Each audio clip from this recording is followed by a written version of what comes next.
What if a poor farm boy who had never touched a piano before the age of 14 grew up to play for kings and queens?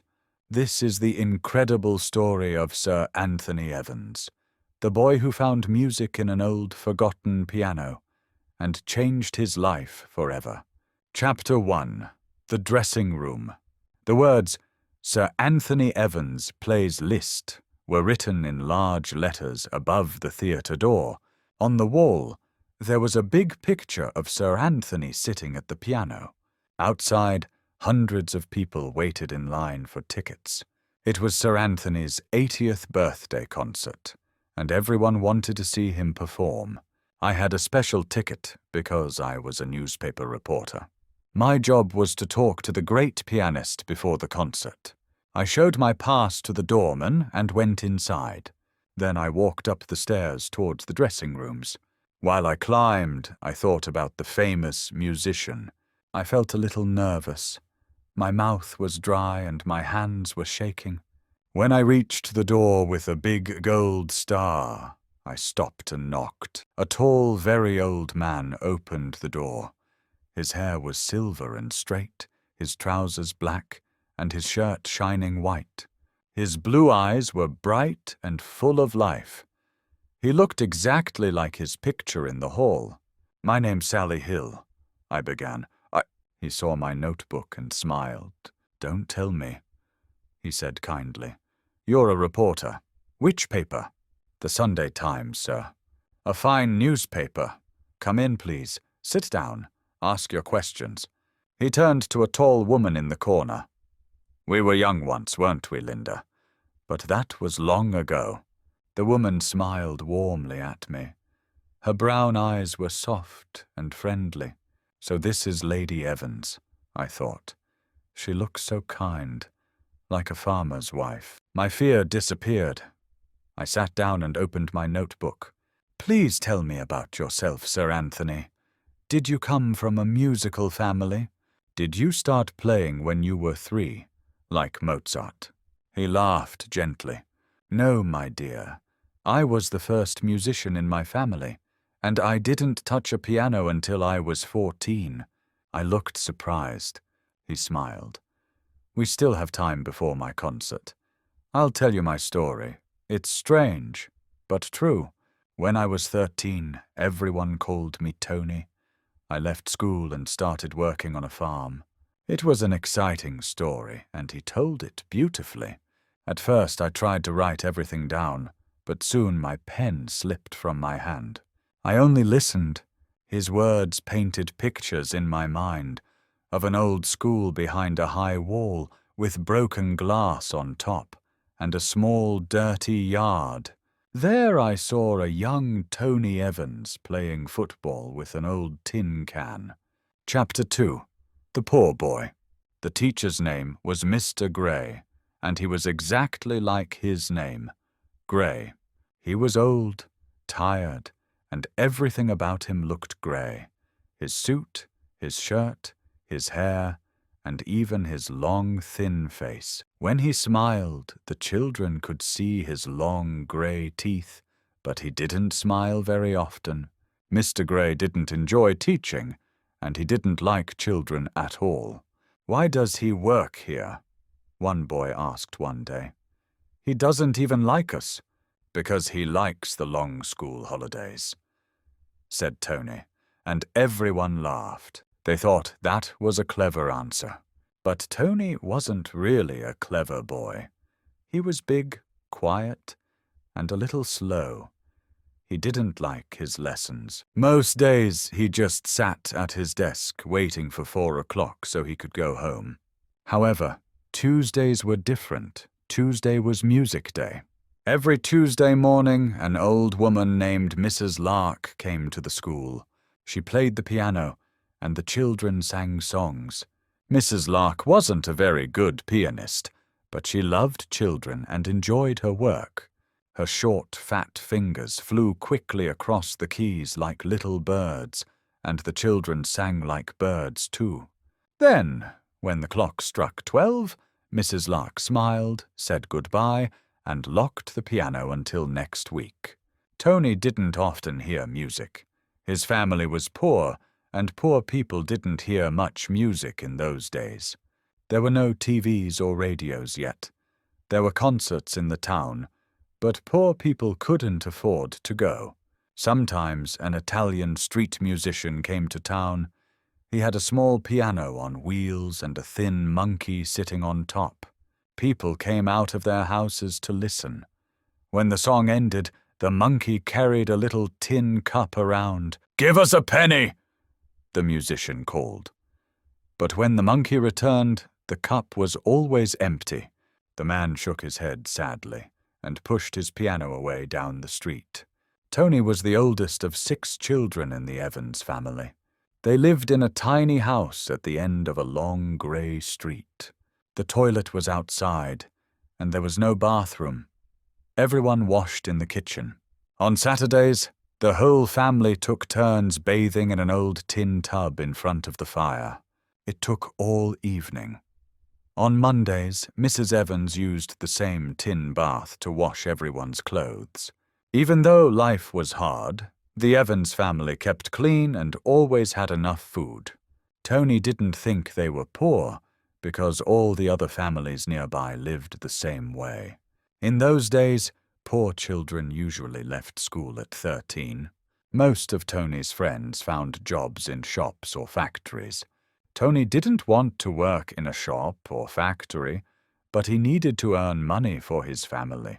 A few days after his 13th birthday, Tony left school too.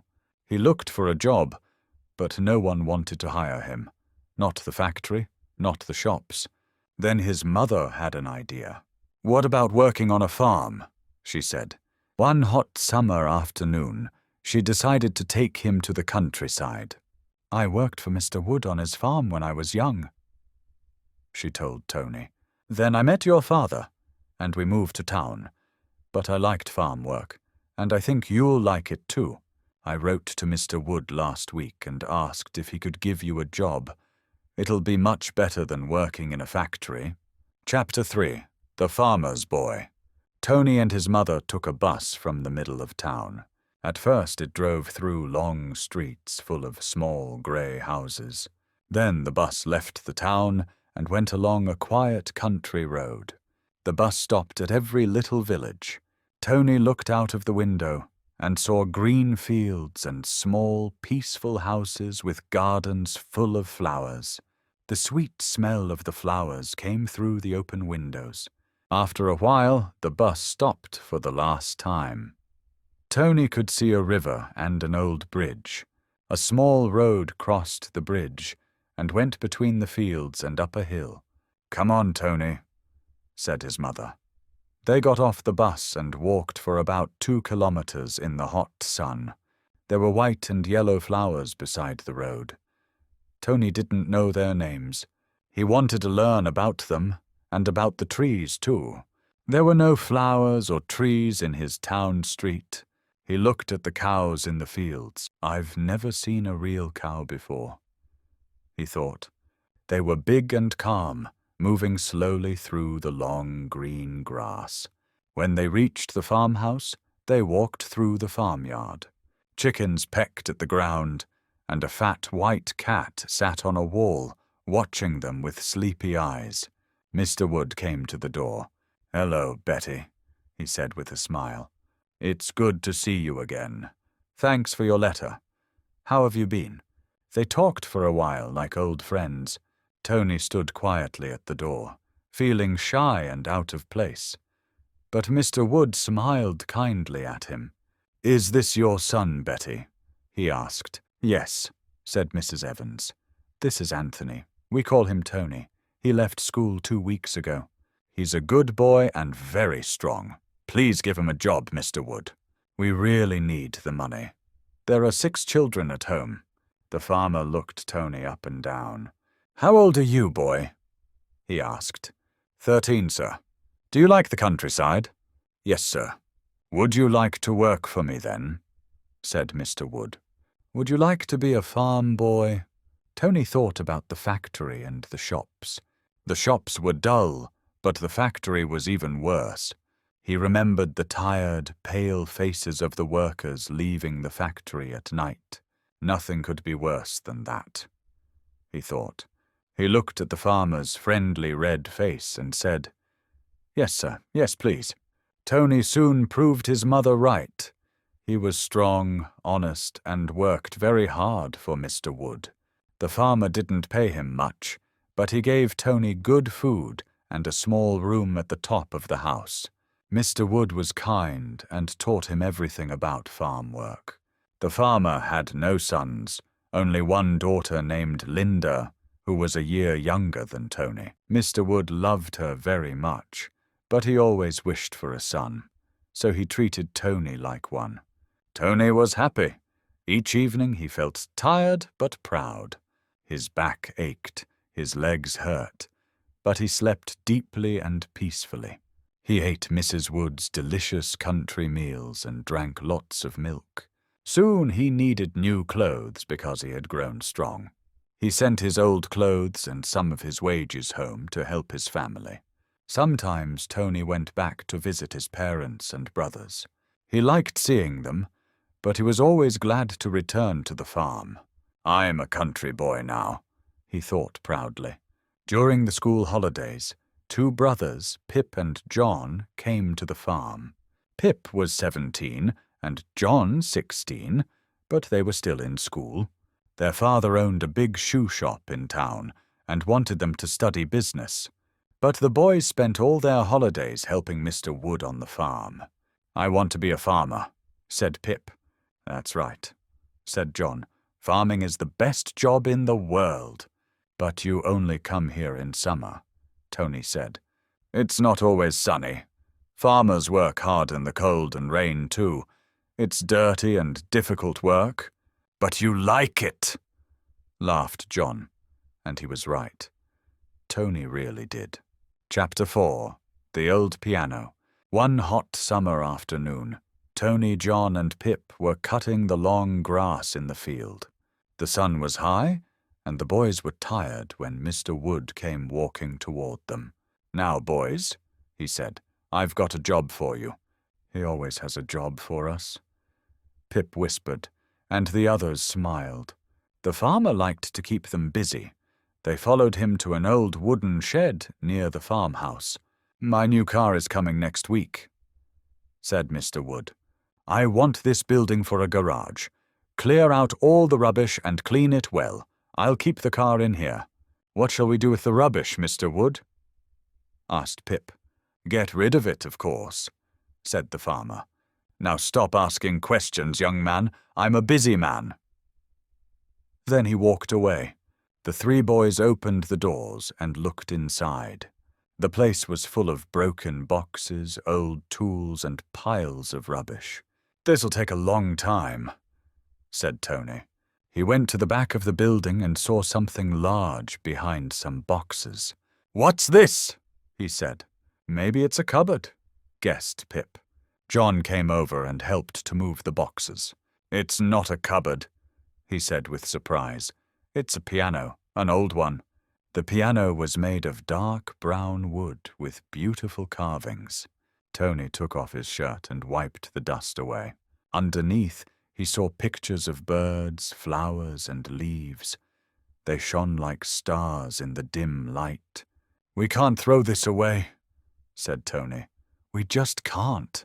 He found a broken chair and sat down. His fingers touched the keys. He closed his eyes. Suddenly he remembered soft, half-forgotten music. His fingers began to move on their own, up and down the keys.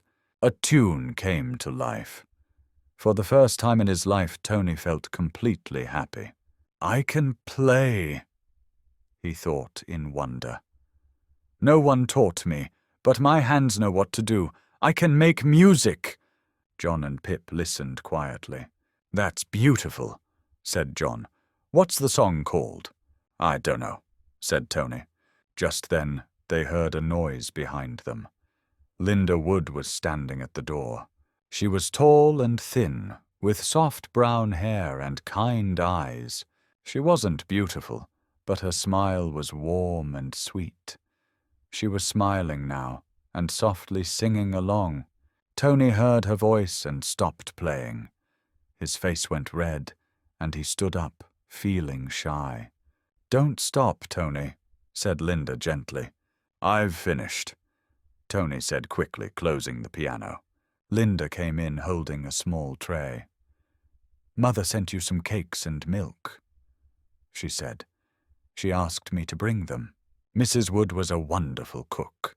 The cakes were still warm, and soon all 3 boys were eating happily. "Who taught you to play the piano, Tony?" Linda asked. Tony looked down at his dirty old shoes. "I can't play," he said. "Yes, you can," said Linda. "I heard you. I take piano lessons at school, but I can't play like that. The song you played is called Greenfields. I have the music at school, but it's too hard for me. Do you want to borrow it?" "I can't read music," said Tony sadly. "We didn't have music lessons at my school." He thought of the street musician and his little monkey. Then he remembered Mrs. Lark and those happy Tuesday mornings at school. He smiled. "We used to sing a little on Tuesdays, that's all." Tony looked again at the piano. "I must have it," he thought. "I'll ask Mr. Wood." That evening, at 7 o'clock, Tony washed in cold water and put on a clean shirt. Then he joined Pip and John in the kitchen. Mrs. Wood served them hot food, then went to eat with her husband and Linda. Tony finished his meal of meat, potatoes, and tea, followed by 3 small cakes and an apple. He washed his plate and cup and put them away. "Now," he thought, "I'll ask about the piano." "Where are you going?" asked John. "To talk to Mr. Wood," said Tony. "He should know about the piano. Maybe it's worth something." He knocked on the sitting-room door. "Come in," said Mr. Wood. He was reading Farmer's Weekly. Mrs. Wood was sewing a hole in Linda's dress, and Linda was doing her homework at the table. "Please, Mr. Wood," Tony began. "There's an old piano in that building." "I don't want to know, boy," said the farmer sharply. "You don't want to know?" Tony asked, surprised. "But it's a piano, sir, not rubbish." "It is rubbish," said Mr. Wood. "Take it away. I want that building for my new car. Now go, boy. I've had a long day and I want to read my paper." "But—" Tony tried again. "I said go!" shouted the farmer, shaking his newspaper. "Yes, Mr. Wood," said Tony quietly. He left the room and closed the door.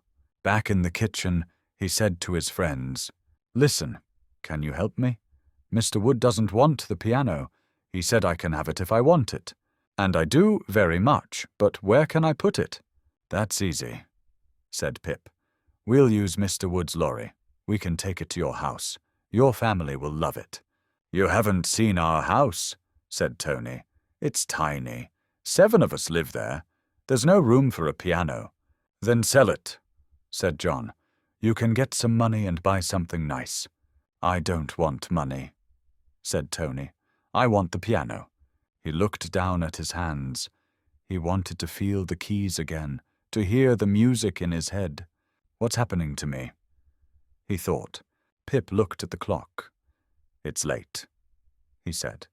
"We'll think about your piano tomorrow. I'm going to bed." Chapter 5. The Village School. The next morning, the boys woke up at 6 o'clock. They took some sandwiches and a bottle of cold tea, then went to cut the long grass in Mr. Wood's biggest field. The field was close to a quiet road. On the other side stood a small village school, surrounded by a garden full of flowers, vegetables, and a few fruit trees. But there were no children. It was summer, and school was closed for the holidays. The sun shone hot and strong. The boys worked hard and soon felt thirsty. At 11 o'clock, Tony went to get a drink, but their bottle was empty. "I need water," he said. He took the bottle and walked towards the school garden. There was a water tap there, but when he turned it, nothing came out. He tried the school door. It opened easily. Inside he found a little kitchen. He turned on the tap again. This time, water ran. He drank deeply, filled the bottle, and then looked around the small school. There was only one classroom. The desks and chairs were tiny, made for small children. Tony looked around quietly. It's July, he thought. Everyone is on holiday until September. No one will come here. I can keep the piano here for a while, maybe 6 weeks. By then, I'll find a home for it. He went back to the field. You were gone a long time. Pip teased. Did you stop for a holiday? The boys laughed. Listen, said Tony. The school door is open. It's empty. I'm going to put the piano in the classroom. Don't be silly, said John. What will the teacher say? Nothing, said Tony. He's on holiday. When do you go back to school? September 9th, said John. Exactly, said Tony. The door's open, the key's in it. I'm not stealing anything, just keeping the piano there for a short time. Will you help me move it? We can use Mr. Wood's lorry tonight. When? Asked Pip. At 8 o'clock, said Tony. The boys worked hard all afternoon. They cleaned the old building and its windows. Then they lifted the heavy piano onto Mr. Wood's lorry. That evening, Linda gave them supper because Mrs. Wood was at a meeting. Father says you're borrowing the lorry tonight, she said. Yes, said Pip. I'm driving. Could you take me to the village? Asked Linda. My friend Catherine is ill. I want to visit her. Tony began to say no, but when he looked into her kind brown eyes, he stopped. Then he told her everything about his old school, Mrs. Lark, the empty classroom, and the piano. Linda listened carefully. So did John and Pip. When Tony finished, Linda smiled. Thank you, Tony, she said softly. Now I understand, and I want to help you. That night, the boys drove Linda to Catherine's house. Come back at 9:30, she told Pip loudly, so Catherine's mother could hear. Then she whispered, Good luck, Tony, and be careful. The boys drove the lorry to the little school and began to move the piano. It was very heavy, but they were strong. Slowly they pushed it into the classroom and placed it against the wall. It looks beautiful here, said Pip. He pressed a few keys, and they made a loud, broken sound. Listen to that, laughed John. You had piano lessons for years, but you never learned anything. Come on, Tony, play something. Tony sat down, closed his eyes, and began to play one of Mrs. Lark's songs. The music flowed through his hands like water. His fingers moved quickly over the keys, and the sound filled the small room.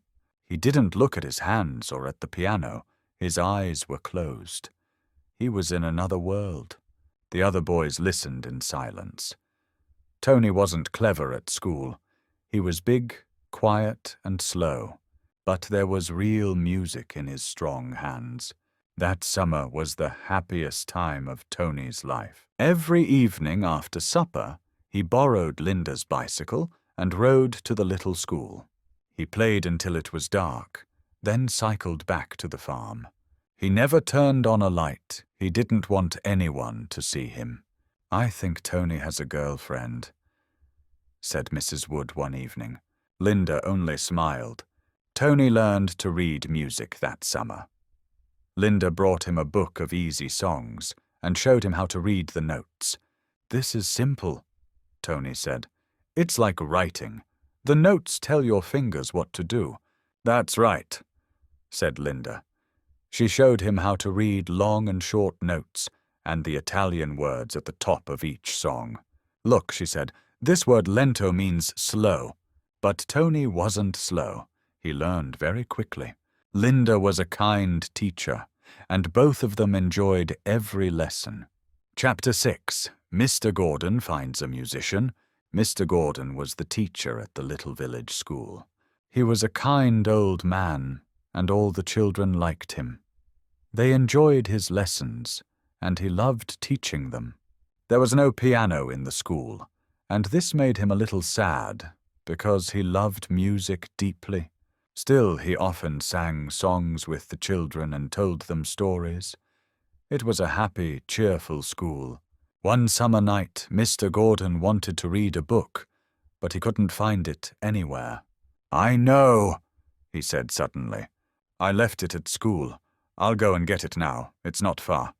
He walked quickly through the quiet school garden. When he reached the building, he was surprised. The school door was open. He felt in his pocket for the key, but it wasn't there.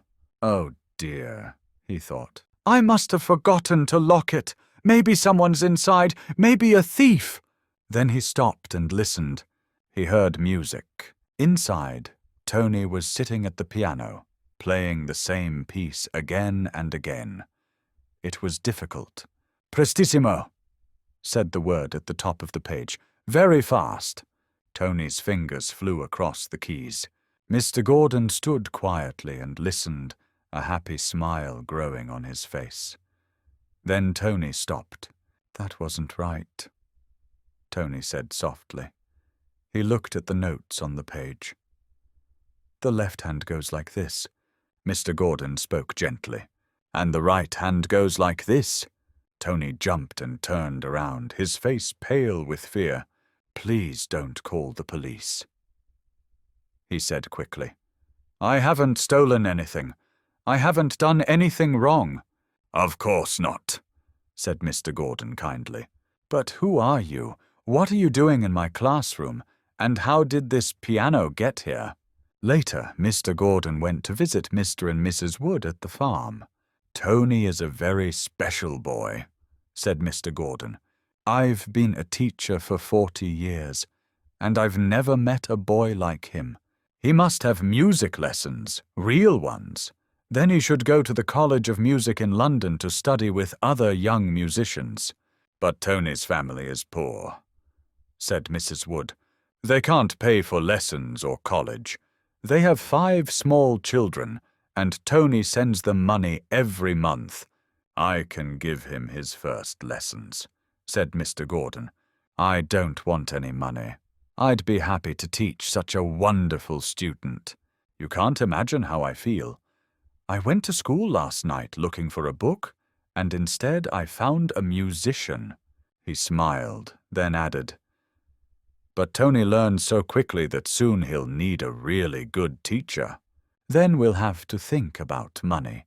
Maybe he could study at the college in the day and work in a restaurant at night." "No, he can't," said Mr. Wood suddenly. His face turned red. "Tony is like a son to us. His father may be poor, but we are not." "That's right," said Mrs. Wood firmly.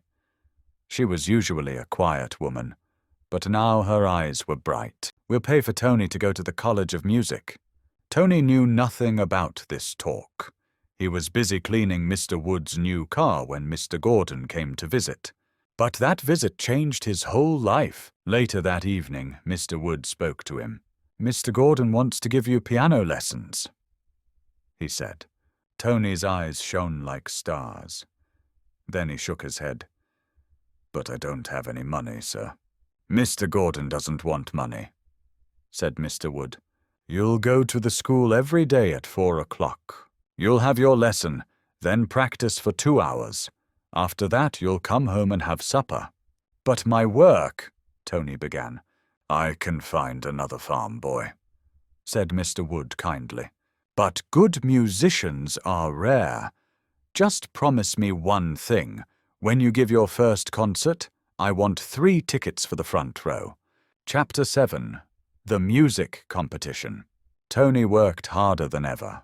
He woke up every day at 6 o'clock and worked on the farm until 4 in the afternoon. But all day long, music filled his mind. At 4 o'clock, he rode his bicycle to the school for his piano lesson with Mr. Gordon. He practiced until 7, then cycled back to the farm for supper. After supper, he read music books until he fell asleep at the kitchen table. Even in his sleep, Tony dreamed of music. Tiny black notes danced before his eyes, and when he woke up, They were still there. Tony now lived completely in a world of music. Autumn came, and the leaves fell from the trees. Then winter arrived. It was dark when Tony got up, and dark again when he went to his piano lesson. Sometimes it snowed, and he had to walk to school, but he never missed a single lesson. "How's the boy doing?" Mr. Wood asked Mr. Gordon one day. "Very well," said the teacher, "but he's learning too fast for me. Soon he'll need a real music master." When spring returned and the trees turned green again, Mr. Gordon said one evening, "There's a music competition in town on June 12th. Can I go and listen?" Tony asked. "No," said his teacher with a smile. "You're not going to listen. You're going to play." "What? I can't do that," said Tony. "I need more practice. I'm not ready." "You'll be ready," said Mr. Gordon quietly. Although he was kind, Mr. Gordon made Tony practice 4 hours every day. Another boy came to help on the farm while Tony prepared for the competition.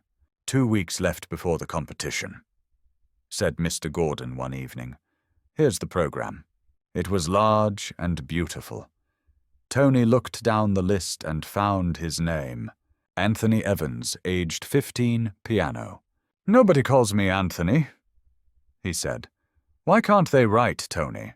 "Tony is a boy's name," said Mr. Gordon. "Anthony is a man's name. Tony Evans was a farm boy, but Anthony Evans is a musician. One day he'll be famous all over the world. From today I'll call you Anthony." On the morning of the competition, Mr. and Mrs. Wood drove Anthony to town. While Mr. Wood met some friends, Mrs. Wood took Anthony shopping. She bought him a new brown suit and a white shirt. Then they went to Pip's father's shoe shop, where she bought him a pair of shiny new shoes. "They're beautiful," said Mrs. Wood. The shoes were too small and hurt Anthony's feet, but he didn't say anything. Pip's father smiled as he packed them. "I saw your name in the program," he said. "Anthony Evans. It sounds wonderful. Good luck, young man." That evening, the Woods drove to Mr. Gordon's house to pick him up. The old teacher came out wearing his best suit. "You look wonderful, Mr. Gordon," laughed Mrs. Wood. "Are you getting married?" He smiled shyly and climbed into the car. Together they drove to the theatre. Inside, the Woods went to find their seats, while Mr. Gordon took Anthony through the stage door. He led him to a waiting room full of musicians. The women wore long dresses. The men were in dark suits. No one spoke to Anthony. "Goodbye, my boy," said Mr. Gordon softly, "and good luck." Anthony sat quietly. His new shoes burned his feet like fire. His hands felt cold and shaky. From far away he could hear someone playing the piano. Every few minutes a man came in and called a name. At last the man called, "Mr. Evans, please." Anthony didn't move. Nobody ever called him Mr. Evans. "Mr. Anthony Evans, please. Come along. We haven't got all night." Anthony stood up slowly. "My feet hurt," he thought. "I can hardly walk." As he climbed the stairs, he laughed to himself. "I must look like Charlie Chaplin. Everyone will laugh at me." He walked on stage and sat at the big, shiny piano. The dark wood gleamed like glass. He could see his face in it. Looking out, he saw a sea of faces, but not Mr. Gordon or the Woods. Still, he felt their love and kindness. His fear disappeared. Anthony touched the piano keys. They were smooth and clean. "Of course I want to touch them," he thought. "That's why I'm here." Then he began to play. He forgot about the theatre, the crowd, even himself. He played for his friends, for Mr. and Mrs. Wood, for Linda, for Mr. Gordon, and for old Mrs. Lark. "Where are you now, Mrs. Lark?" he thought. "Do you remember Tony Evans? You gave us so much happiness. Thank you." His fingers danced across the piano. Beautiful sounds filled the hall. "He's going to win," whispered Mr. Gordon, "and this is the happiest day of my life." And Anthony did win the competition. He saw his photograph in the newspaper the next morning. That's how he knew, but he could hardly remember the performance. All he remembered were his painful feet. When they reached the farm that night, he could barely walk. Mr. Wood helped him into the kitchen, while Mrs. Wood filled a tin bath with warm water. Linda gently took off his shoes. His feet were red and swollen. Anthony put them in the water and sighed. "This feels wonderful." "You've won!" shouted Mrs. Wood. "Forget your feet. You've won the competition. This is the most important night of your life." But Anthony was too tired to answer. They helped him upstairs to bed, and he slept until 9 the next morning. Linda brought him breakfast in bed. He sat up, feeling shy and awkward. "I've never had breakfast in bed before," he told her. Chapter 8. The End of the Story. Sir Anthony Evans turned to me and smiled. "That competition was the beginning of a wonderful life for me," he said. "I studied at the College of Music for 3 years. I worked very hard, but I loved every moment of it. Every summer I went back to the farm for my holidays. And one summer, when I was 20, I asked Miss Linda Wood a very important question. 'I can't give you much, Linda,' I told her, 'but one day I'll be rich and famous. Then I'll come back and ask you to marry me.' She looked at me for a long time, then laughed. 'Oh, Anthony,' she said, 'don't wait until you're rich and famous. Ask me now.' So I did," he said, smiling softly. "And here we are." He looked lovingly at his wife. "We've been married for 60 years. 5 years ago, the Queen invited us to Buckingham Palace. When I went in, I was Mr. Anthony Evans. When I came out, I was Sir Anthony Evans." He took Linda's hand and added proudly, "And my dear Linda became Lady Evans." At that moment, there was a knock on the dressing-room door. "2 minutes, Sir Anthony," called a voice. The old musician stood up. "I am ready," he said, and turned to me. "How many concerts have I given?" he asked with a smile. 2,000? 3,000? I don't know. But to me, every concert still feels new and exciting. Now go, my dear, and write your story. Tell the readers of your newspaper that I am a very lucky man. If this story touched your heart, don't forget to like, share, and subscribe for more inspiring tales of hope and courage. Tell us in the comments, what dream would you chase if someone believed in you? Thank you for watching The Lucky Musician, because sometimes being lucky simply means finding the right people who hear the music inside you.